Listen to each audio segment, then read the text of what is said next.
Alhamdulillah Rabbil Alameen. As-salatu was-salamu ala Rasulihil Kareem wa ala alihi wa ashabihi wa man istanna bi sunnati ila yawmiddin. All praise and thanks belongs to Allah subhanahu wa ta'ala alone. And may His peace and blessings be upon our Prophet Muhammad alayhi salatu wassalam, and upon all those who follow the path of righteousness until the last day. May Allah subhanahu wa ta'ala make us all amongst them. Allahumma ameen. SubhanAllah. When Nusaba mentioned to me that we need to perhaps do a session on the role of fathers. Can you speak up? Yeah, sure. Let me just come a little closer, maybe. Yeah. A session on the role of fathers specifically in a context of a homeschooling family. That really brought home a lot of feelings and experience that we as a family have gone through, and that which I was very keen to share as a means to perhaps assist those who are perhaps in the same boat as we were prior, and to inshallah try and put in perspective some of the learnings that we've gone through, so that nobody has to reinvent the wheel, and such that we are able to learn from each other's experience. And so this session, inshallah, we hope that would benefit the fathers specifically. And to that effect, subhanAllah, I think there is a couple of things, and I want to make it really simple, not to make it overly complicated and conceptual or anything, but just absolutely practical and simple. In that, the role of a father in a homeschooling family, in a unit of a homeschooling family, uh, is the one that has to play perhaps the role of the alpha, the clear alpha that provides not just the physical, the material needs as it necessitates for the family's function, but also to be a clear alpha when it comes to the spiritual, mental, and emotional needs of the people within the family unit. But when you come to that, immediately as a believer, we go to the ayah of the Quran where Allah subhanahu wa ta'ala mentions that Ar-Rijal Qawwamuna 'ala Nisa, where men have been given a degree, okay, a qawama over women. And as such, it's this ayah, has been quoted in so many different contexts, but oftentimes it is read as somebody who's been given authority and power over women, which is unfortunate, perhaps, to say it that way. I would say it's more of a degree of responsibility, right? And the responsibility is so in depth and critical, in that personally, I would say I learned with experience that I was discounting the whole aspect of what Allah subhanahu wa ta'ala is actually assigning the men to do in a family. So we'll come to this in a bit, but this ayah, the qawama of the rijal, of the men, is not necessarily the power or a degree or what you call uh, superiority over a woman. It's the position Allah subhanahu wa ta'ala gives a father of a family unit to play the role of the alpha, a clear alpha. When I say alpha, I would like to describe this and define this a little bit more better. In that, the alpha is the one which everybody looks up to as dependents to seek answers to the complex problems they are going through. Right? So that's the clear alpha, meaning a leader, someone who provides, not sits and expects, but someone who provides you can say, means, security, safety, and nourishment, all of those things. So it comes in the Direction also. direction, absolutely direction, and also the care and concern that comes with it, not just the physical aspects of it. So that's one aspect of it. But the other aspect of it is also that the Prophet ﷺ encouraged the men, specifically in the context of the family, to be, those people of rifq. Rifq is in Islam is a concept of softness, right? We we know that Allah subhanahu wa ta'ala is ar-rafiq, right? He's a fa'il, meaning the ar-rafiq is someone who is the most soft, subhanahu wa ta'ala, right? So one of the qualities that he loves about his belief, about the people who believe in Allah, is that they also have this softness, this rifq inside of them. But it tends to contradict with the position of alpha or qiwama or the leader, of a house. Oftentimes we see people who play the role of leadership, they tend to miss this aspect, that they become hardened, not softened by that position. So how do we reconcile between these two? And that is what the this session I wanted to kind of contextualize as to what we're going to inshallah cover in this session is going to be about, is that to how to reconcile between this role of being a clear alpha, the one who everybody looks up to, the leader, and having at the same time the rifq that Prophet ﷺ encouraged. Because in one of the hadith in Sahih Muslim, he's quoted as saying, as recommending to Aisha radiallahu ta'ala anha, he says, فَإِنَّ اللَّهَ إِذَا أَرَادَ بِأَهْلِ بَيْتِ خَيْرًا ضَلَّهُمْ عَلَى رِفْقِ. Meaning that Allah subhanahu wa ta'ala, when He wishes, in the context of family rather, when He wishes well or good for a family, He blesses them with softness. I'll say that again. Prophet ﷺ said to Aisha radiallahu ta'ala anha that, "O Aisha, when Allah subhanahu wa ta'ala wishes good for a family, He blesses them with rifq." Right? Specifically, but this is in the context of the family and the leadership of the family that the Prophet ﷺ was trying to drive home. Also, in another hadith in Sahih Muslim, Prophet ﷺ actually said, "Inna Allah yuhibbu rifqa wa yu'tiya ala rifqi ma la yu'tiya ala unfa wa ma la yu'tiya ala sibah." Allah loves softness and He gives barakah in the softness, that which He never gives for harshness. Right? So we wanted to kind of, on the outset, establish the definition of what rifq is all about, what position it, what places it plays in the context of a Muslim family. Hope you're feeling okay. You want some water? Yeah. I'm good. Continue. Yeah, subhanAllah. She's been coughing almost unstoppable in the last 2 or 3 days. May Allah subhanahu wa ta'ala grant her complete shifa. Allahumma ameen. But yeah, the concept of rifq, we wanted to understand, and the position it carries in our deen, and the recommendation by the Prophet ﷺ, and what we can do with this concept, and how do we marry it with being the father of a, let's say, a homeschooling unit, or rather any family. How to reconcile between these two. Now, I was thinking about which example would fit best, right? So as a leader of the family, as a man of the house, as a father, when, for example, if you're with the family members in the house and there is a threat to the house, if there is somebody who's barged in, a burglar or someone, the immediate role of the father would play is somebody who takes ownership of the situation. He tries to extinguish the threat. He takes over the threat. He actually, he's the one who is going to handle the threat. So he does not sit and expect from the people that you got this role to do that. You must react in this way, in this kind of situation, all those things. He immediately jumps and he shows up as the alpha in that situation, right?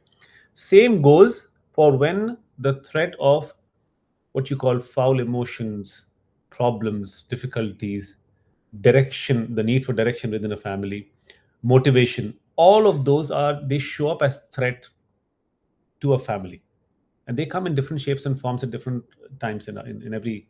I would, in the context of homeschooling families, we understand what those insecurities, threats, and directions, what they all mean to us, right?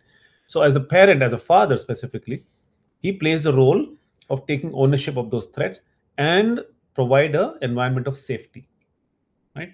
He wants to make sure that the people around feel safe in his presence, that they don't have to worry about the threat. And so the same thing goes when you, for example, see foul emotions coming from a young child, or foul emotions coming from your spouse. Sometimes these things can go south. Things can actually not work out. And so instead of sitting and running the family as, for example, like an enterprise where you just have roles and responsibilities and you expect from the people to deliver, the role of a parent, of a father, is actually the opposite. He's supposed to not run the family as an enterprise, but as a emotional unit that is going to face different forms and shapes of threats day in and day out.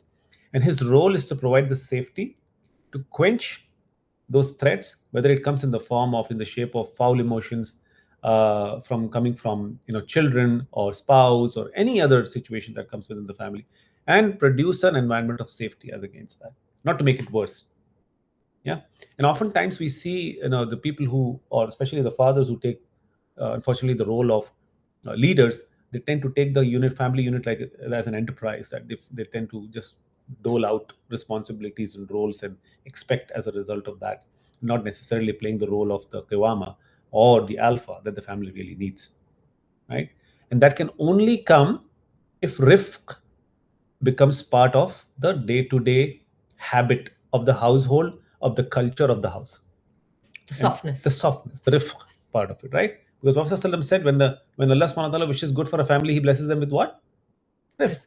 So that has to be like forced into the culture of the family, where you do not necessarily promote or advocate harshness, but turn the tables when the situations are not favorable, to promote softness as against that. And how do you do that? Is actually keeping that one aspect in mind, that if the burglar comes inside my house, my role is to quench the threat. And so anything which is unfavorable inside the house, the foul emotions and the foul or unfavorable outcomes of the things that we tend to do, the father is supposed to play the role of somebody who, what you call, lowers his wings on the family and provides a safety. If I can give a imagery of that, right? Subhanallah. And so, do not, like, there is this, if there is a takeaway from this session, that absolutely do not run the family as an enterprise, because in enterprise everybody is at work.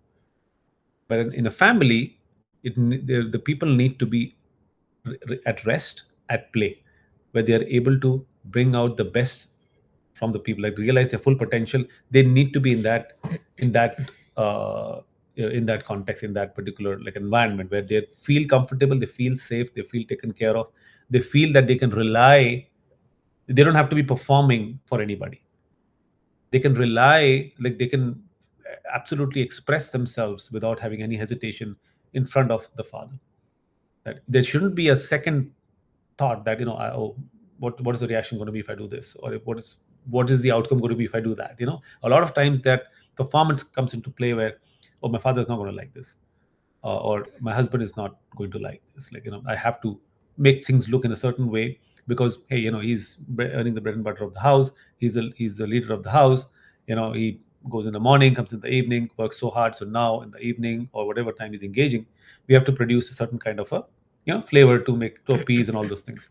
In fact, it has to be the other way around, right? Because oftentimes there is, I discuss with a lot of fathers also who are in homeschool families, that they feel that they do tend to feel overwhelmed also from the father's point of view, that, Yes. okay, we have to work hard in the you know the commercial or the corporate world, face the challenges there, and then come home and then actually embrace the challenges inside the house as well, where sometimes we are short of energy, short of patience, and all of those things, and then we tend to react badly and stuff like that.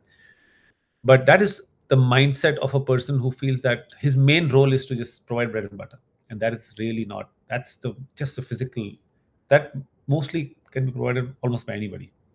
But there is a need for the bread and butter of the mind, bread and butter of the soul, or the spirit, rather, of what you call the emotional bread and butter as well, The which the nutrition. nutrition. And research after research is showing that unless you are able to provide an environment where you're able to provide nutrition to the soul, to the mind of the people who are in charge of you as an alpha, you cannot bring out the best in them.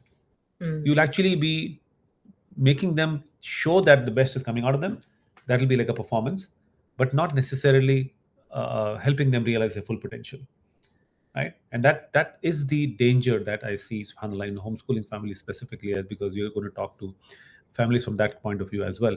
Is that's the danger that we have to realize, that we are going to be pushing ourselves in that area if we don't realize, if we don't learn, or rather we don't if we do not adapt to how to the aspect of marrying alpha with rifq, softness, with being the leader, and producing a safe environment within the house, right? Where all emotions are welcome, where all foul outcomes are welcome.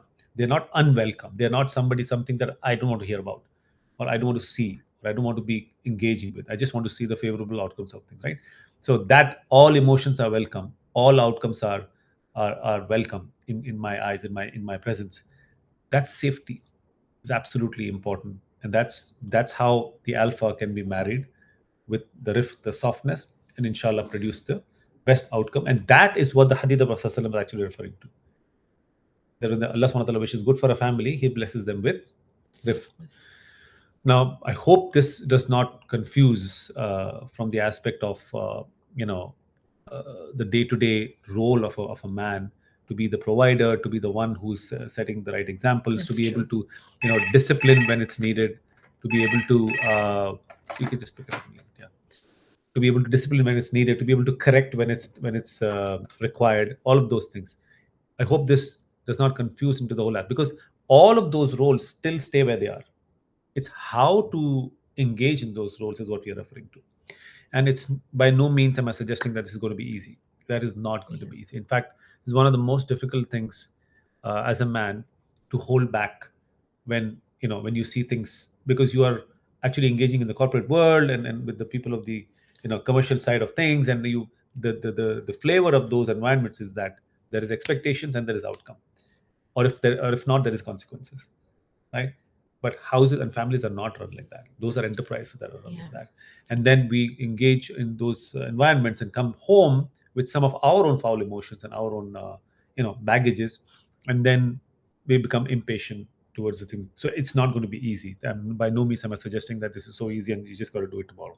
No, it's going to take effort. And but for the you know if we really wish well, then perhaps we must take a step back and see what is the advice of our Prophet ﷺ towards what we can do toward, in our family, and then also kind of take a step back and see what research says about being the leader of the family as a father, in the family. What is the role there? And I'm only brushing the surface here. There's Yeah. lots to talk about in terms of how you can produce an environment of safety, but really the outcome or the goal of a father within a family is to create an environment where everyone flourishes and you're able to realize the potential of each and every member of the family who are under his umbrella of caretaking, right? So they come in as a dependent to him, and he must show up as the right kind of alpha towards them, one who they can depend upon, the ones on the people who do not have to rethink over things that I have to behave in a certain way to be to create favorable outcomes from this man. No, it should be that, yeah, I can say this without hesitation. My emotions will be welcome. I will not be questioned, or I will not get in trouble. Those kind of things, right? So the softness is absolutely important. Prophet Sallam is the best example of that within his families.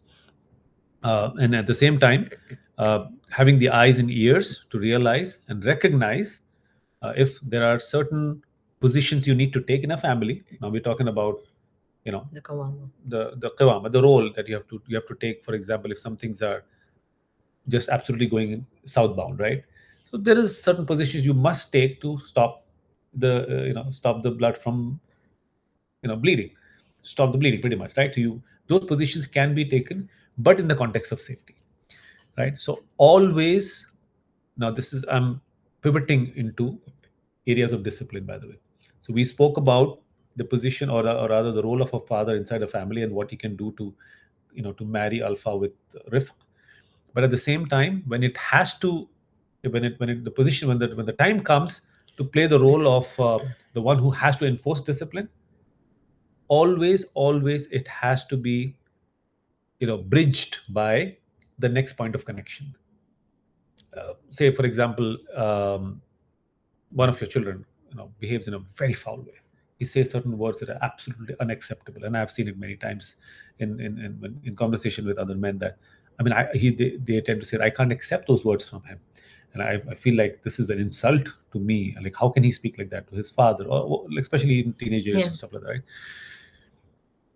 So there are those times where you feel really you want to react at those things, and yes, there are certain things that which are unacceptable, but those things have to be handled with the caveat that this is going to be bridged by the next point of connection, that I do not expect this from you, I do not like these words coming out of you, I don't appreciate it, and at the same time, you know that I'm always going to be your dad.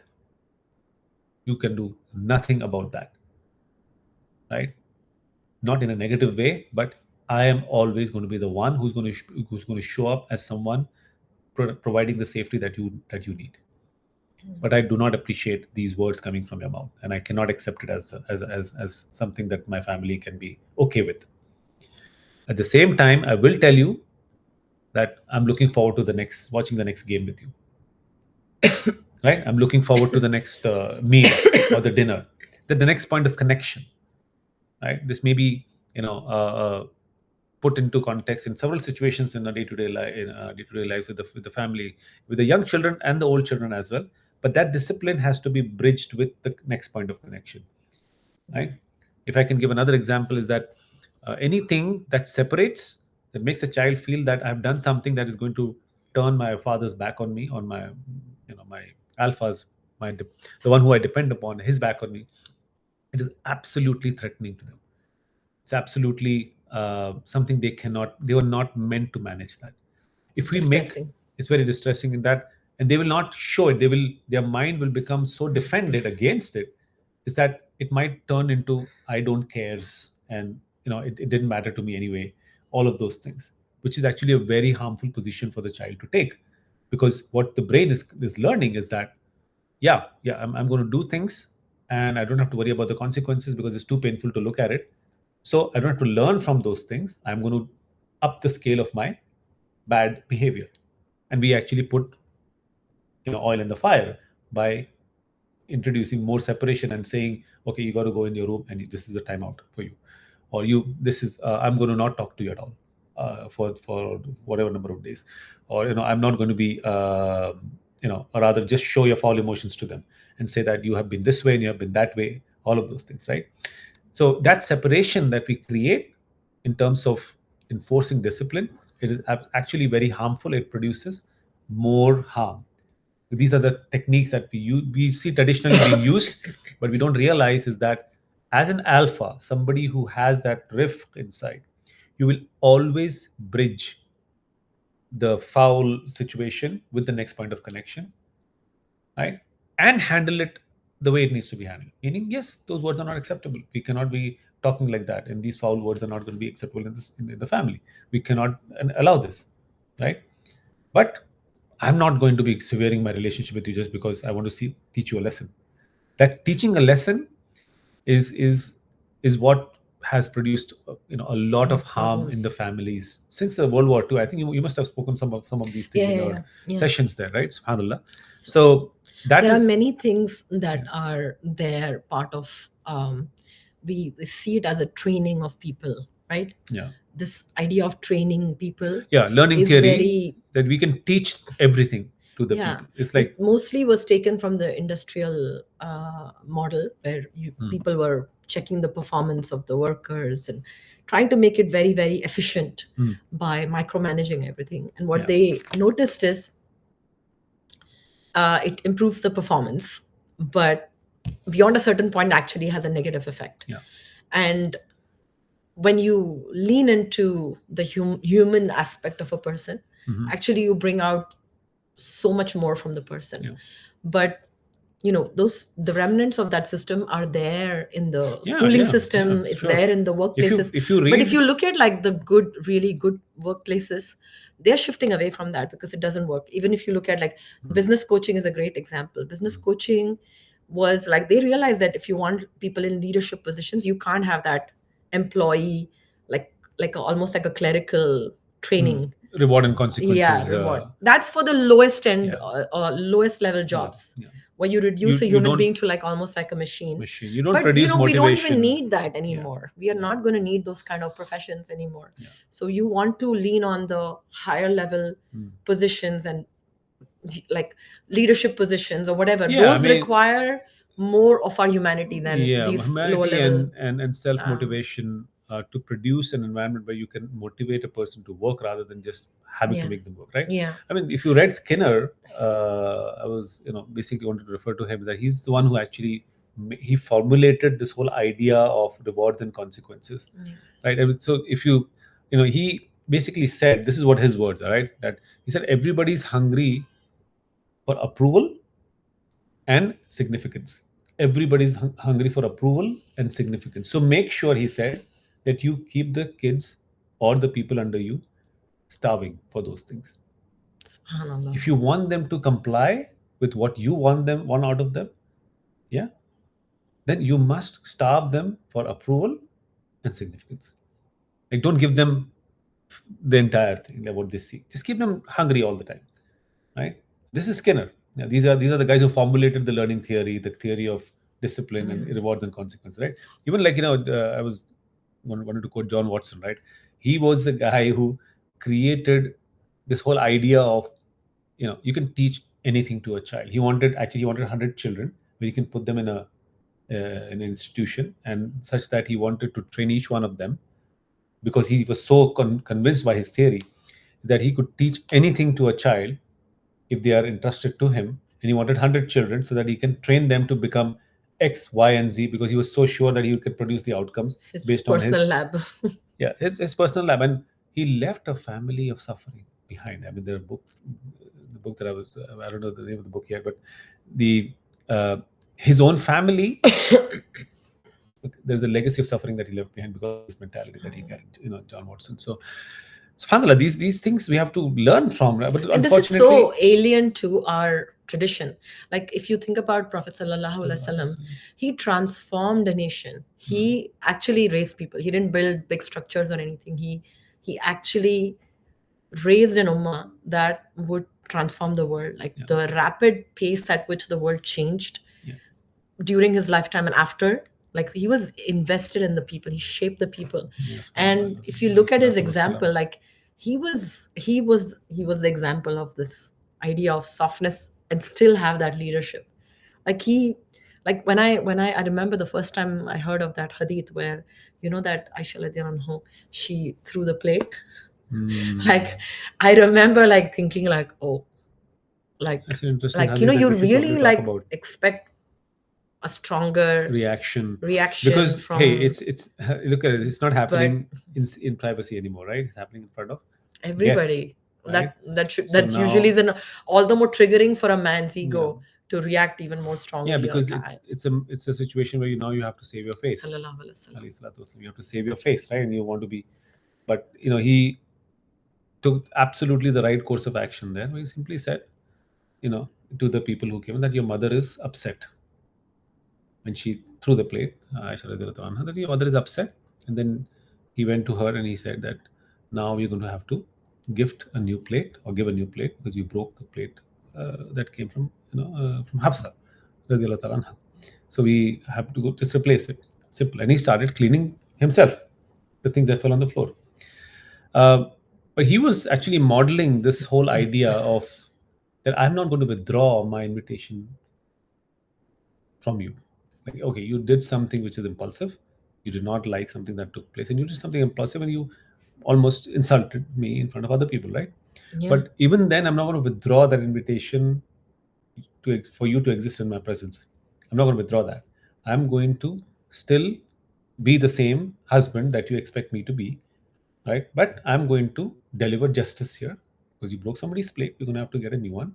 You are going to have to get a new one and give it to her, right? Yeah. And that settles the matter. And he starts cleaning, and she realized that at the same Actually, immediately yeah. that she did something wrong, and she started getting embarrassed and telling him not to clean, and she started cleaning herself. So if we want to not raise hypocrites, we want to raise people who are motivated from within to make the change, to do good for Allah's sake. Like that invisible thing.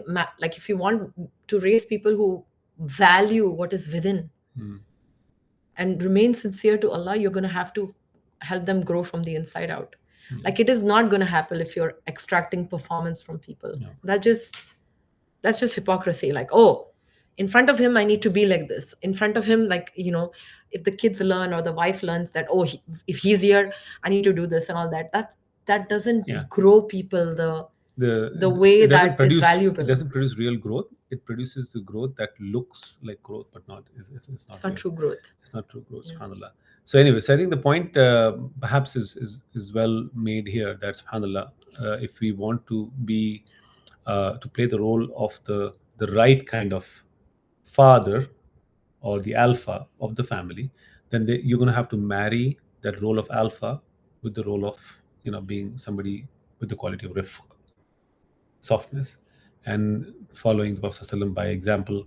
At the same time, knowing that when you create an environment that is just on the verge of being a threat on the in the around the corner, The next the mistake, next the next mistake slip. or the next slip, or those kind of things. So then you are creating an environment of insecurity, not security. And that, just as you would take ownership of the burglar coming inside your house and produce an environment of safety to know that you got it, you understand that, and you're going to take care of it, and everybody trusts that you got it, right? Yeah. Same way, that burglar can be in the shape of foul emotions, unfavorable situations in the family, outcomes and those kind of things in the form of behavior of spouse or children and those kind of things. So we have to understand that all of those are different forms of the burglar, and you still have to play the role of the alpha to produce a safety for the people, because you are going to take charge of that situation, not project the charge of that situation on other people and say you're going to have to take care of that, or you or she's going to have to take care of that. No, you form that relationship.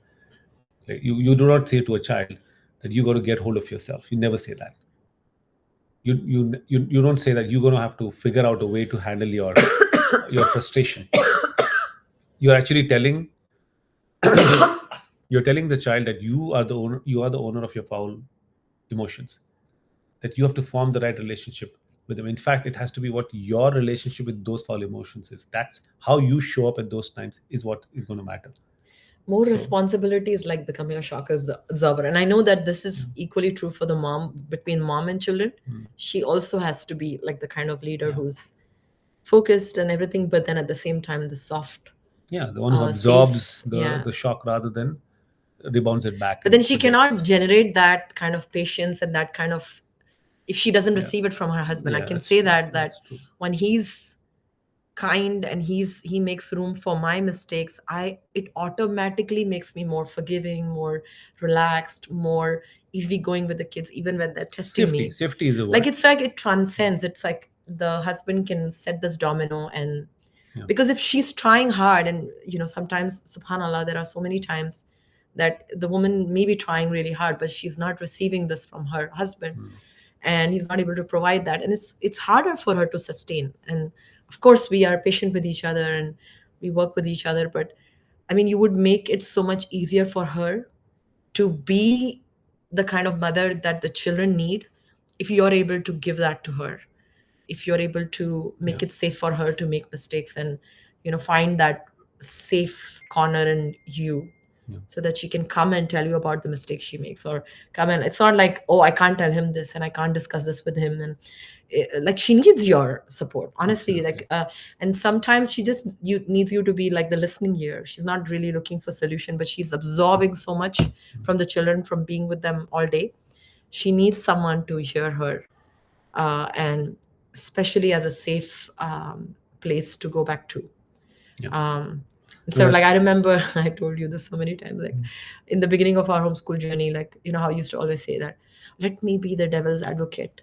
What about this and what about that? And I used to be like, I don't need a devil's advocate. Like, I have enough devils in my head, always Already. making me second guess myself and doubt myself, and I'm always like beating myself up, and I don't need another person who I'm actually like going to take so seriously, because he's my husband, he's my children's father.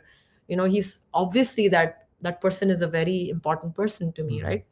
So if they are always like putting doubts in my mind, I'm going to struggle even more, right? Yeah. And I remember, like, you changed over time. You started to realize this is actually creating new problems. Yeah, that's true. That's true. So See, let's not again, do this. that's what the whole thing is, right? Our cultural makeup is a little difficult to kind of fight Undo. against. Subhanallah, not a little difficult, it's very difficult. But Subhanallah, it's when you actually the light is shown, you have to take that path, because otherwise, yeah, you would just be being dishonest with yourself. So Subhanallah, when we understand, when we learn these things, we kind of change our path from where we are to where we need to be, and we try to follow the path of the light that has been thrown on it, and whether Hmm. it comes from a Hmm. deen or research and definitive findings and stuff. So anyway, subhanallah, I hope this is kind of I want to beneficial. add something, because I feel like these things, these lessons that we share in the program and in general, I know that they sound very counterintuitive, and they sound like, oh, we're like so soft, and like, oh, what about our goals, and what about our Mm, all these aspirations that we have, like, mm, they seem very counterintuitive, but they actually make big changes to the family. They yeah. make big changes to the children, to the spouse, to the relationship. Like, You work subhanallah, at like, the roots. You see, always I always say that subhanallah, this is I mean, this is something which I've learned over time, that you don't work at the fruit. Meaning, if you keep focusing that you want a certain outcome, and then you start planning around it, then you're working at the fruit, at the outcome. You don't do that. You work at the roots so that the fruit is healthy. Yeah. You So, strengthen, and you don't, yeah, what is invisible, yeah, actually. exactly. And you don't force the growth out. I mean, oftentimes we get impatient, and we tend to think that we can teach the growth out of a person. We can teach we can make a person grow up just by teaching them how to grow up. It just doesn't work like that. You have to work at the roots, and it's a slow process, and you have to give it the natural, bandwidth and time to develop strong roots. Because only when the roots are strong, that the fruits will be healthy and long term and longer lasting and bug resistant and all of those things. You see what I'm saying? So you work at the roots, and that's what the difficult part is. And this is what we understand is the concept of working at the roots is all about. Yeah. And the Prophet ﷺ always worked at those roots. That's why those roots stayed strong for so long. Yeah. So much so that those examples that he developed of the people, we still learn from them today, Yeah. and apply in our lives. Subhanallah, such a, I mean, that generation that walked the face of the earth at that time under his leadership has never happened in the history of mankind. Yeah. Subhanallah, never And ever they created so achieved many in great the people. worldly sense. They've achieved, but without losing their personhood, Never. without their sincere relationship Their with strength Allah. remained where it They was. are Yeah. such wholesome people, like people who really like Mm. what we learn in the psychology world, like about human realizing human. Like those are the examples that you go back to, like, because we don't see those kind of examples Yeah, anywhere that else. kind of generation Like never. full potential. Like if you look at Elon Musk, like he's not an example of someone realizing their full potential. No, no, It's no. just one. It's just so like off balance, right? Like so. When we see in the worldly examples, it's never the same. So we have They're not to, wholesome examples. Just they're successful in one area of their lives, and at the then cost of something else. so So many it's other areas, which is actually perhaps more important. yeah. um, I I, think that's an open thing that everybody understands those things. That, the true success does not lie but in it's just the. it's good to remind each other, because Yeah. I think as dads, I know that sometimes the moms talk about this a lot. Like the dads really worry about, like, but what about, we're already doing this, like we've been in this for a long time, so Mm. probably we don't talk about it or Yeah, as worry about much. it as Yeah, much. yeah, for sure. But when they are beginning, they are very, very worried about, like, what about tests, what about exams, what Yeah, about results, results. what about like their learning, or what about college admissions and this and that and the other. Like it's very, very big in the mind, right? Actually, it's to Those be to. things, like, really, subhanallah, they unfold in such a beautiful way that you're just amazed at It's how. neuroscience tells us these things. I mean, we don't have to go in that direction right now because it's going to take long to Yeah. explain that all that, Yeah. right? So Yeah. it's it's not it's not hidden. It's not a secret anymore. Yeah. That the biggest element that works is love.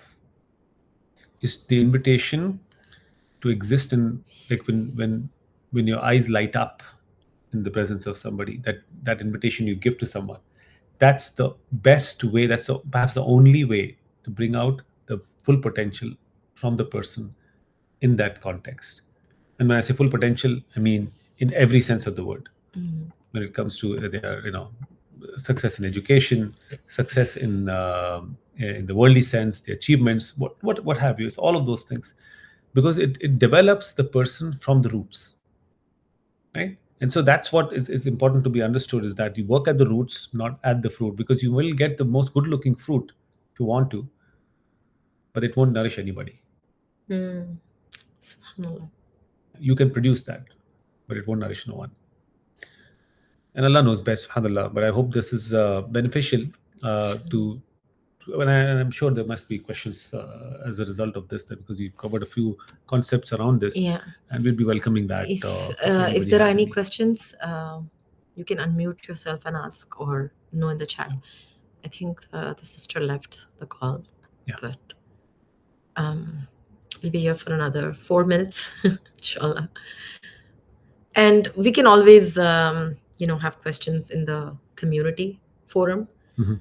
And that's for Yeah. those of you who are catching up with the replay. Humera raised her hand. Yes, Humera, you want to unmute yourself and ask the question?